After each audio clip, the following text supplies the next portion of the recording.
Hi guys, this is Annette with Annette's Astrology Corner, and this is your daily horoscope and energy reading for October 7th, which is Wednesday. And the moon is still in Leo today. And the beautiful thing about this moon is it is sextiling the sun in Libra. So I love when Leo energy feels really, really good because it's very childlike and feels very enthusiastic about outcomes. And this is very important for you. Now, this is a big, big pleasure-seeking energy. So I think you're thinking big. I want to say that for many of you, I feel like you want to emotionally be full. You want to monetarily be full. And I think you're really taking a look at your life and just looking at it and saying, how can I get the picture that I have in life to match my outcome? And I have to say you're feeling pretty amazing about it. I mean, you're feeling optimistic, you're feeling hopeful, you're feeling energetic, you're feeling, I don't know, it's like you have a new mindset. And I think there's tremendous balance in today. And that's really good. Anytime that you have your moon, your emotional barometer, which I think is your overall barometer, it definitely has to do a lot with a Leo moon, but anybody can tap into energy in their moon. And if it's in this way, it's very ego-based. This is a very ego-based moon. This is all about pleasure, happiness, creativity. It's all about heart-based endeavors, and it's all about love. I think you can be guarded in love. So maybe this doesn't have so much to do with love as it has to do with outcomes, right? I think you want your life to be better. You've been suffering for a really long time. You've been feeling like you're an outsider in your own life. It's like you're not, it's like you've been wounded silently for so long, and you've been holding these wounds for a deeply long time. But now I think it's time to shed some of those old wounds. And I think it's a time for, this week is about it. I believe it's about an ego boost. So I want you to dream big. I want you to dream of an outcome or outcomes that really appeal to you. And I really want you to go back almost to childhood. Let's go back to childhood and really, what did you believe in when you were a kid? I'll give you, for instance, for me, I love love. It's the only thing I ever wanted. You know, some people want riches, power, fame, fortune. I never did. I always wanted that romantic movie love that just plugs you in and makes you feel emotionally fulfilled. And whenever I'm in love and I'm truly happy in love, I am the most creative. I am the most efficient. I am very, I accept opportunities as challenges, and I'm very enthusiastic. And I think some of you need to tap into that energy. So go back to when you, it's really hard to tap into the word hope. Hope is a gorgeous, gorgeous energy. When we lose hope and we lose, we lose the fantasy that our outcome can be different from our current reality, we die. Emotionally, mentally, and physically, I think we start to succumb. And so I think for many of you, I think we need to start plugging that back in. I think we want to tap into our childlike enthusiasm. I deeply do. You want to tap into your heart-based endeavors. You want to tap into your heart and your soul and your core and your character. But I think what's been very hard is you've had a lot of ego blows. And so anytime you tried to do that, I think you had defeat, and you had several outcomes that didn't match your expectations. And it's really made you guarded emotionally. So I think you need to release some of that, because we are moving into a new time, a new age. We're moving into brand spanking new energies. We're moving into energies that will help us maximize our potential, and our routines.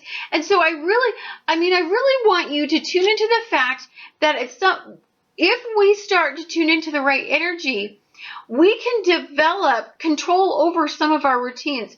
I know that some of our past routines have been negative and somewhat limiting, and our coping methods have been destructive, self-destructive. But we can stabilize our outcome if we just start to really tap into the energy sources that are asking us to move forward. Many of you have been asking me time and time again, when does the energy shift? When is the outcome different? And I haven't had a good answer for you. I haven't felt the energies. I haven't felt confident enough to say that, the transits are supporting that. I think that they have been tweaking us for a very long time. So for many of us, we have deep-seated fears. The moon right now, the card that I drew in our past, it's in the challenge position, and that's just asking us to really face some of our fears and really let go and release some of these limiting belief systems. Many of these energies can turn in the right direction if we just understand that we experience fluctuations in life, right? We experience fluctuation in expectations, relationships, monetary gain, and in overall outcomes. And so I think that we have a lot of beautiful childlike energy. And the reason I say that is, the funny thing is these are both in the upright position, right? And okay, you can see them, right? These are pages, and anytime you have these pages, we have the pages in the Page of Cups, which is a page of emotions, and we have the Page of Pentacles. And so there's a lot of really, really positive energy moving us in the direction of childlike enthusiasm, childlike expectation. You remember when you were a kid, or when you were young, or right before you were graduating high school, it's like you had this hope and this dream and this enthusiasm that your outcome was going to be different than, I don't know, how you grew up, or the lifestyle that you were living, or that you were going to go to college and change your financial outcome. And so, but many of us had, of course, life come in and stomp us to death and beat us to a pulp and basically tell us that life sucks ass. But I am here to tell you that it doesn't. So let's take a look at the transits. I know I did a lot of energy in the cards because it really supports all the energy in transits, but I should tell you about the transits for some of those who really identify with the astrological side and not so much with the energetic side. So today the moon in Leo is going to trine Uranus in Aries. So our ego, I think, for the most part, if we're basing it on heart-based endeavors, and if we're talking about our core, I think we're going to feel like we're just a little bit energized, not tremendously energized, because trine energy is not an energy that gets it done, but it's an energy that makes us feel better about our situation, enough not to do anything about it. But here's the beauty. We have the moon in Leo. It is sextiling the sun in Libra. So that means that you're looking at your outcomes, and you're balancing your expectations, and you're analytically assessing the situation, and in your mind you're negotiating a new outcome, right?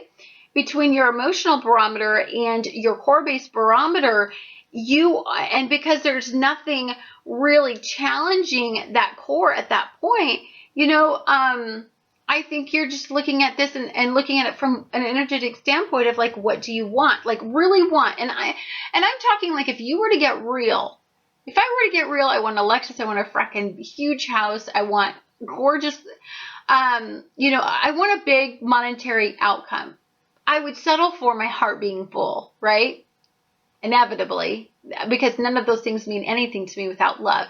But if I could get it all, that's what I would ask for. And that's what you're going to be asked to start assessing, making dream boards, making wish boards, or making vision boards, whatever you want to call them. And this is a wonderful energy to start doing this all in. because it's asking you these questions and it's asking you to focus your energy in those directions. Now, I love that Neptune is in opposition, and it's not actually in quincunx. So it's in opposition with Venus in Leo, it's in opposition with Mars in Virgo, and it's in opposition with Jupiter and Virgo as well. Neptune, I dig Neptune. I think it's now one of my most passionate energies to research and study, because I think there's a lot that we don't understand about the full capacity of what Neptune really, truly, deeply represents. I can tell you what it represents right now. It represents, for many of us, it represents the fact that we need to get our unconscious desires to match our present situation. And so with it being in retrograde, it's challenging us to do that. Now, yes, it's also giving us reality checks. I'm not going to lie, that's the negative, the lower vibration of it, but the positive vibration of it is it's really challenging our belief systems. And the only way to do that is to really challenge our heart, our soul, our core, right? It's really challenging us. For some of us, we're experiencing a lot of challenges in love, and and that's why Venus in Leo is quincunxing the South Node in Aries. Our ego, how we identify love and what we receive from love is definitely in question. It's definitely being asked a lot of from the universe, and I really believe that we do need to take a look at that, because there is something significant going on for some of you that have relationships. Relationships mirror how we are. So if we have a childlike enthusiasm about something and we're getting a reality check from some of our partners, it's a very good barometer of like setting realistic expectations. We need to weigh what they see versus what we see, and we need to meet in the middle, and that's all that Libran compromise, negotiation, meet in the middle kind of energy. Now, one of the energies that I love, and I'm going to leave you with, is the fact that Saturn is in such a terrific mood. Saturn right now is sextiling the North Node in Libra and Mercury in Libra. And so for some of you, what I love about this energy is the fact that, normally when we have retrograde energy like this, I would say that that's a very challenging,